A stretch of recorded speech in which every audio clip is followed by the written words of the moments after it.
నిజామాబాద్లో కానిస్టేబుల్ ప్రమోద్ హత్య కేసు నిందితుడు రియాజ్ను పోలీసులు ఎన్కౌంటర్ చేశారు. అదుపులోకి తీసుకునే క్రమంలో గాయపడ్డ రియాజ్ను ఆసుపత్రిలో వైద్యం అందిస్తున్నారు. చికిత్స పొందుతున్న రియాజ్ పారిపోయేందుకు ప్రయత్నించాడు. ఏఆర్ కానిస్టేబుల్పై దాడి చేసి గన్ లాక్కున్నాడు. సెక్యూరిటీగా ఉన్న మరో కానిస్టేబుల్పై కాల్పులు జరిపి పారిపోయే ప్రయత్నం చేశాడు. పారిపోతున్న రియాజ్పై కాల్పులు జరిపారు పోలీసులు. ఈ కాల్పుల్లో రియాజ్ మృతి చెందాడు. నిజామాబాద్లో కానిస్టేబుల్ ప్రమోద్ హత్య కేసు నిందితుడు రియాజ్ను పోలీసులు ఎన్కౌంటర్ చేశారు. అదుపులోకి తీసుకునే క్రమంలో గాయపడ్డ రియాజ్ను ఆసుపత్రిలో వైద్యం అందిస్తున్నారు.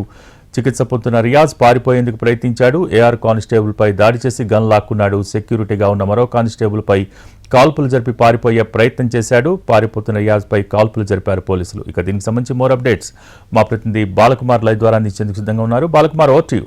Thank you. నిజామాబాద్ జిల్లా కేంద్రంలో కానిస్టేబుల్ హత్య కేసులో కీలక పరిణామం చోటు చేసుకుంది. సిసిఎస్ కానిస్టేబుల్ ప్రమోద్ని హత్య చేసిన 48 గంటల్లోపు నిందితుడు రియాజ్ని పోలీసులు ఎన్కౌంటర్లో చంపేశారు.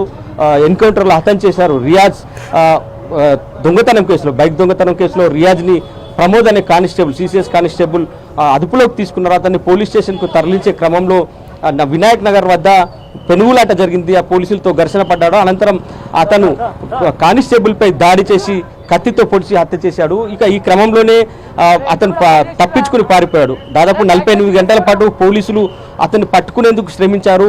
మొత్తం 5వ టౌన్ 6వ టౌన్ పోలీస్ స్టేషన్ పరిధిని మొత్తం కూడా జల్లెడ పెట్టారు. అనంతరం అతన్ని అదుపులోకి తీసుకున్నారు. ఈ క్రమంలో మరో సివిలియన్ పైన కూడా కత్తితో దాడి చేయడంతో సివిలియన్ కూడా గాయపడ్డారు. అతన్ని కూడా హాస్పిటల్కి తరలించారు. ఈ క్రమంలో రియాజ్కి కూడా గాయాలైనట్లు పోలీసులు చెప్తున్నారు.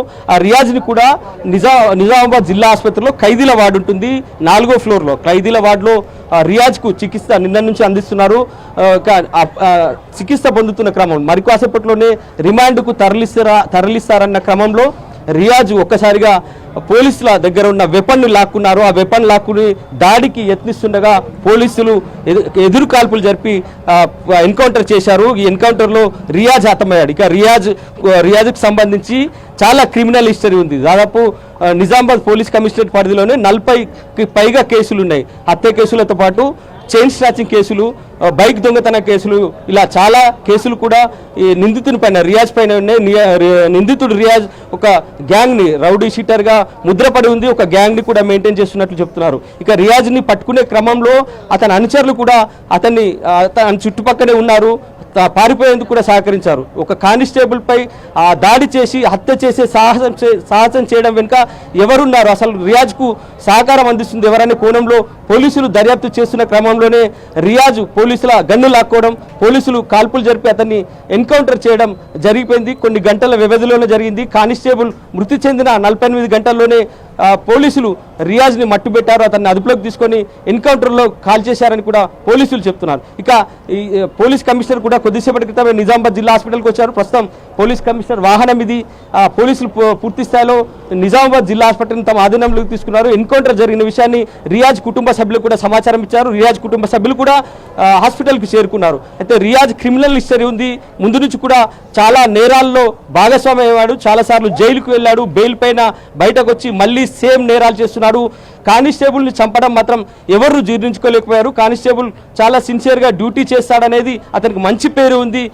విధుల్లో భాగంగా బైక్ దొంగతనాలు చేస్తున్న క్రమంలో బైక్ విచారణ నిమిత్తం అని తీసుకొస్తుండగా ఇన్సిడెంట్ అయితే చోటు చేసుకుంది. ఇక కానిస్టేబుల్ హత్య జరిగిన 48 గంటల్లోనే రియాజ్ని కూడా ఎన్కౌంటర్ చేసి చంపడం పట్ల అతని కుటుంబ సభ్యులైతే హర్షం వ్యక్తం చేస్తున్నారు. చాలామంది, అంటే నిజామాబాద్తో పాటు రాష్ట్రం మొత్తం కూడా కానిస్టేబుల్ని నడి రోడ్డుపై పొడిచి చంపడాన్ని జీర్ణించుకోలేకపోయారు. ఒక రౌడీ షీటర్ ఎలా చంపుతాడు, అసలు ఏ విధంగా ఇది జరుగుతుందనేది చాలామంది ప్రశ్నించారు. ఈ క్రమంలోనే పోలీసులకు ఈ కేసు ఒక సవాలుగా మారింది.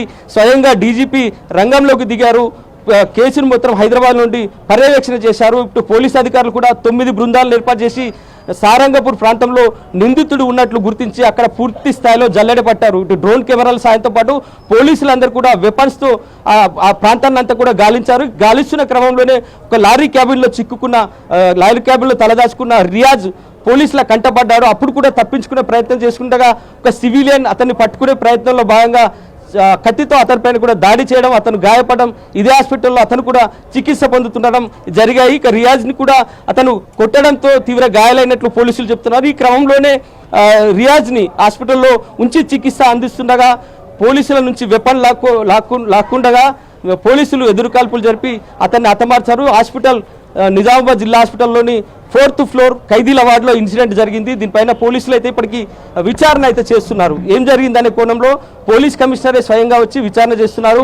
కమిషనర్ ఇక్కడికి వస్తారు, వివరణ ఇచ్చే అవకాశం ఉంది. అసలు ఏం జరిగింది, ఎట్లా జరిగింది అనేది అయితే చెప్తారు. కానీ చాలా జనాల నుంచి అయితే కఠిన చర్యలు తీసుకోవాలనే డిమాండ్ పెద్ద ఎత్తున వినిపించింది. పోలీసులకు కూడా ఈ కేసు ఒక సవాలుగా మారింది. ఎట్లయినా ఈ కేసును ఛేదించాలనేది పోలీసులు చెప్పారు. సో ఇందులో భాగంగానే రియాజ్ ఎన్కౌంటర్ జరిగిందనేది తెలుస్తుంది. ఇక మొత్తం మీద పోలీస్ కమిషనర్ ఇక్కడికి వచ్చి ఏం చెప్తారనేది మాత్రం చూడాల్సి ఉంది. కమిషనర్ మరి కాసేపట్లో ఇక్కడికి వస్తారు. ఇదే కమిషనర్ వాహనం.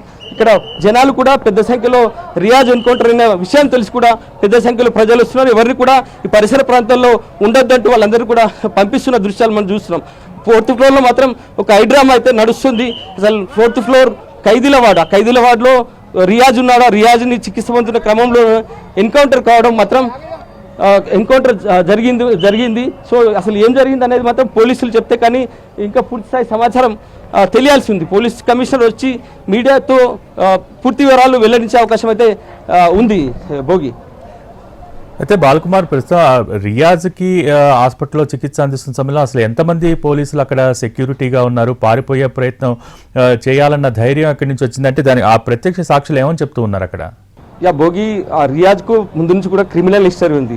చాలాసార్లు తప్పించుకునే ప్రయత్నం చేశాడు, చాలాసార్లు జైలుకి వెళ్ళొచ్చాడు. దాదాపు 3 సార్లు జైలుకి వెళ్ళి బెయిల్పై బయటకు వచ్చాడని చెప్తున్నారు. పోలీసులు పట్టుకునే ప్రతిసారి పోలీసులపై తిరగబడడం, పోలీసులపై దాడులు చేయడం జరిగింది. మనం చూసాం ప్రత్యక్షంగా ఈ నెల 17న కానిస్టేబుల్ ప్రమోద్ అతన్ని అదుపులోకి తీసుకొని పోలీస్ స్టేషన్కు తరలిస్తున్న క్రమంలో కత్తితో దాడి చేసి కిరాతకంగా హత్య చేశాడు. అదేవిధంగా నిన్న రియాజ్ని అదుపులోకి తీసుకున్న క్రమంలో కూడా ఒక లోకల్ వ్యక్తిని కూడా దాడి చేసి హత్యాయత్నం చేసే ప్రయత్నం చేశారు. సో ముందు నుంచి కూడా నేర చరిత్ర ఉంది, క్రిమినల్ రికార్డు ఉంది. అందులో భాగంగానే తప్పించుకునే ప్రయత్నం చేసి ఉండొచ్చు అనేది పోలీసులు అయితే అనుమానిస్తున్నారు. అక్కడ చాలా మంది భద్రతా సిబ్బంది ఉన్నారు. నిన్న నుంచి కూడా కట్టుదిట్టమైన భద్రత ఏర్పాటు చేశారు. దాదాపు 100 మందికి పైగా సిబ్బంది 4th ఫ్లోర్లో తమ ఆధీనంలోకి తీసుకొని అక్కడే ఉన్నారు. ఏపీఎస్పీ స్పెషల్ పోలీసులు మాత్రం పహారా కాచారు.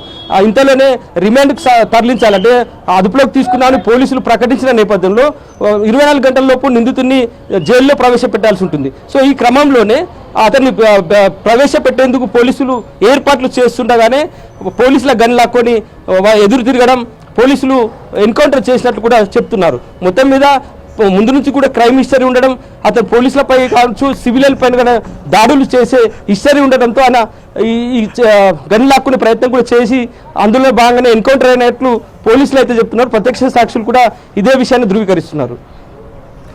అయితే బాలకుమార్ ప్రస్తుతం జరిగిన ఇన్సిడెంట్కి సంబంధించి ప్రత్యక్ష సాక్షులు ఏమని చెప్తూ ఉన్నారు? ఇప్పుడు పోలీసులు మీడియాకి ఇన్ఫో ఇచ్చే పరిస్థితులు ప్రస్తుతం అయితే ఉన్నాయా? ఏంటి అక్కడ సిచ్యువేషన్? ఎవరినైతే లోపలికి రాణిస్తలేరు, మీడియా పైన కూడా ఆంక్షలు విధించారు. సో ఇది చూడొచ్చు, మనం కింది ఫ్లోర్లో ఉన్నాం. ఇక్కడ నుంచి 4 ఫ్లోర్లకు వెళ్లాల్సి ఉంటుంది. రియాజ్ 4వ ఫ్లోర్లో ఉంటాడు. రియాజ్ని 4వ ఫ్లోర్లో పెట్టి అక్కడ చికిత్స అందిస్తున్నారు. ఈ క్రమంలోనే ఈ ఇన్సిడెంట్ జరిగింది. రియాజ్ ఎన్కౌంటర్ జరిగిన విషయం కొద్దిసేపటి క్రితం నేరుగా హైదరాబాద్కు పోలీసులు సమాచారం ఇచ్చారు.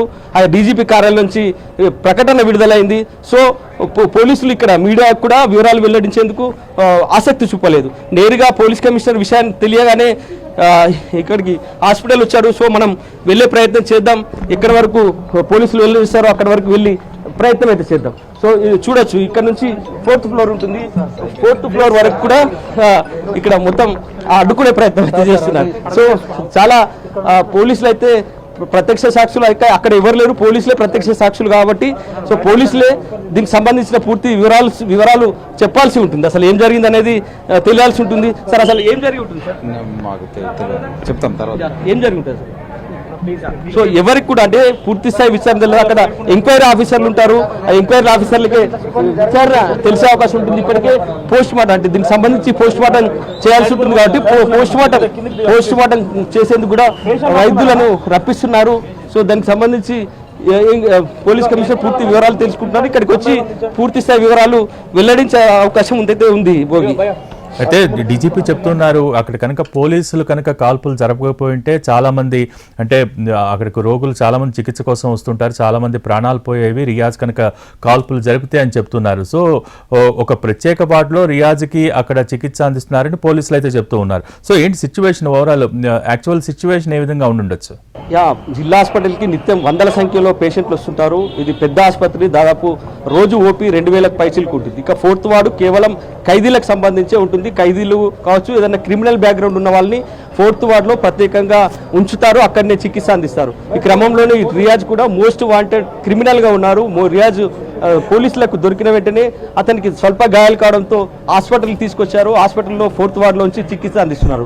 నిజంగానే పోలీసులు చెప్తున్నట్లు గన్ను లాక్కొని కిందికి వెళ్ళుంటే మాత్రం అతను ఏం చేస్తాడో ఎవరికి కూడా తెలియని పరిస్థితి. ఎందుకంటే ఎవరు అడ్డం వచ్చినా అతను దాడి చేసే సంస్కృతి ఉంది. మొన్న చూసాం, రెండు ఇన్సిడెంట్లో చూసాం, ఎదురొచ్చిన వారిపైన దాడి చేసి తప్పించుకునే ప్రయత్నం చేస్తారు. ఈ రోజు కూడా అదే జరిగి ఉండొచ్చు అనేది ఒక అనుమానం అయితే వ్యక్తమవుతుంది. పోలీసుల నుంచి గన్ను లాక్కుని పారిపోయే ప్రయత్నం చేస్తుండగా పోలీసులు అయితే కాల్చి చంపారనేది చెప్తున్నారు. అయితే అతను ఒకవేళ పోలీసులు ఆ చర్య చేపట్టకపోతే అడ్డొచ్చిన వారిపైన కాల్పులు జరిగే అవకాశం స్పష్టంగా ఉండే అవకాశం ఉందనేది పోలీసులు అనుమానిస్తున్నట్టు అతని క్రైమ్ బ్యాక్గ్రౌండ్ కూడా ఆ విధంగానే చెప్తుంది. అందుకోసమే పోలీసులు ఎన్కౌంటర్ చేశారనేది ప్రచారం జరుగుతుంది. మొత్తం మీద ఎన్కౌంటర్లో రియాజ్ అయితే హతమయ్యాడు. దీనిపైన ఇంకా విచారణ కొనసాగుతుంది. ఎన్కౌంటర్ తర్వాత అతని బంధువుల్ని పిలిపించారు. సో ఇప్పటికైతే విచారణ జరుగుతుంది. ఇక్కడ నుంచి ఎవరినైతే అనుమతించట్లేదు.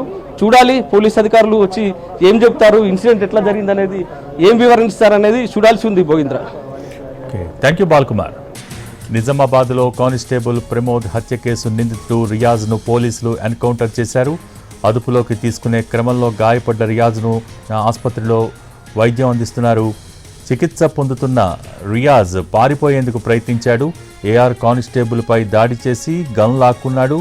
సెక్యూరిటీగా ఉన్న మరో కానిస్టేబుల్పై కాల్పులు జరిపి పారిపోయే ప్రయత్నం చేశాడు. పారిపోతున్న రియాజ్పై ఆ సమయంలో కాల్పులు జరిపారు పోలీసులు. ఈ కాల్పుల్లో రియాజ్ మృతి చెందాడు.